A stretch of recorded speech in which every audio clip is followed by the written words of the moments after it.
Hello, this is Willie with the Basement Kings. We are in Krum, Texas, where we are fixing a safe room. The safe room fills up with water, I'd say, to the height of a jacuzzi tub. Yep, I said it.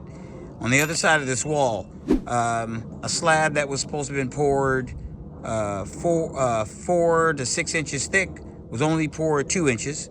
And outside, the wall that was supposed to have been 4 inches turns out to be more like 6 inches. This is Texas, and if somebody doesn't watch the pour, this is what you get. So we are going to have to fix everything as a holistic approach.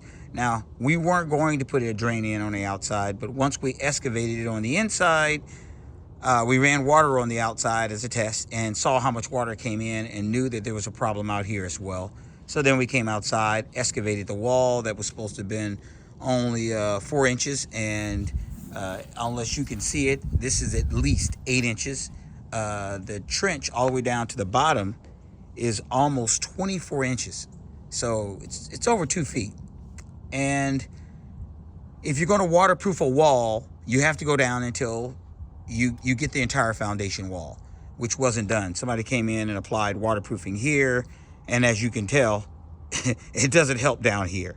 And you can see protrusions down here. There's copper wire running through here, AC lines running through, and you're going to see another valve that runs from the other side into here. It's, a lot of penetrations in the foundation wall.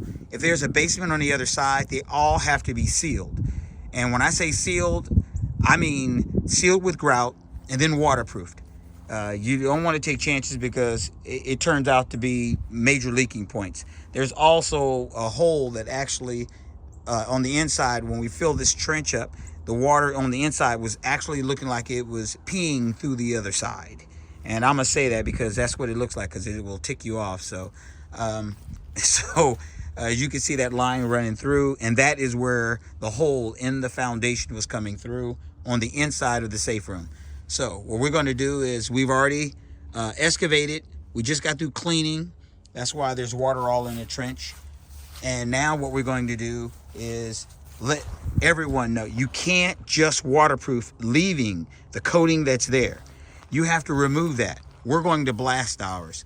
So if you don't blast it, then it has to be chipped. And if it's not chipped, it has to be grinded. But it is not going to be able to be waterproofed if you don't remove epoxies, sealants, coatings, whatever's on there has to be removed. And see, there's that rubber seal, which is like seal on the inside.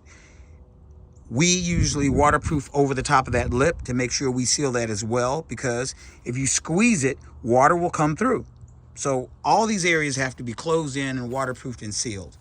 And then for this project, since we were told on this looks like it's a poured slab, well, this house was rehabbed. So on the far side of this house is pier and beam. So what does that tell you? That tells you water that would normally be sealed all under the house is able to come in from this direction. So that means on the inside of the room where the steps are, on the interior, a wall that you would normally not think that you have to do anything with, that wall is going to have to be sealed too. So what does that mean? That means you're going to have to put a drain in on the inside, which we did. And we'll show you clips of that as well. But the main thing is if water's going to come in from the other side, that means water could come in through the bottom. So that means in addition to waterproofing this, we're going to actually put a membrane down at the very bottom and force it in to make sure that that water doesn't come in under the other side, all the way around. And last but not least, you see that downspout? Your gutters can't end right in front of your basement.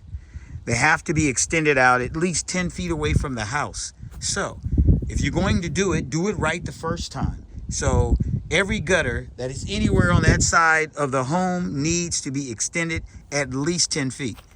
And if the water ponds on the outside of the wall, you may have to make a little bit more effort and take every one of the downspouts on that side of the house and run them out and make sure that they're out away from the house. That line, if we ran it only 10 feet, it'd be here. We need it to be past the house.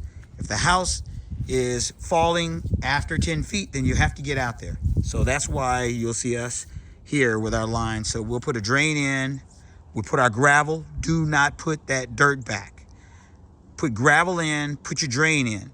And now, what you only decision you will have to make based on how much water you get is, do you need to put in a pump or don't you need a pump? So if that water sits on the outside and it sits there for longer than 20, 30 minutes, you know that water is going to be trapped. You're going to need to install a sump. So these are freebies. Just do it right. Even if you have to worry about putting a pump together and then fill it in, and then when the water gets high, pump it out. And then when you finish, clean it up and get it done right the first time. This is Willie with the Basement Kings saying, if you are a waterproofer or you a contractor and you touching a basement in Texas, do it right.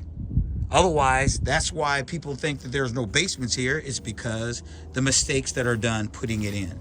So we'll show you clips on how we fixed on the interior right after this. So let's get busy. Hello, thanks for watching. If you like our video, then please subscribe or visit us at thebasementkings.net. Thank you and have an excellent day.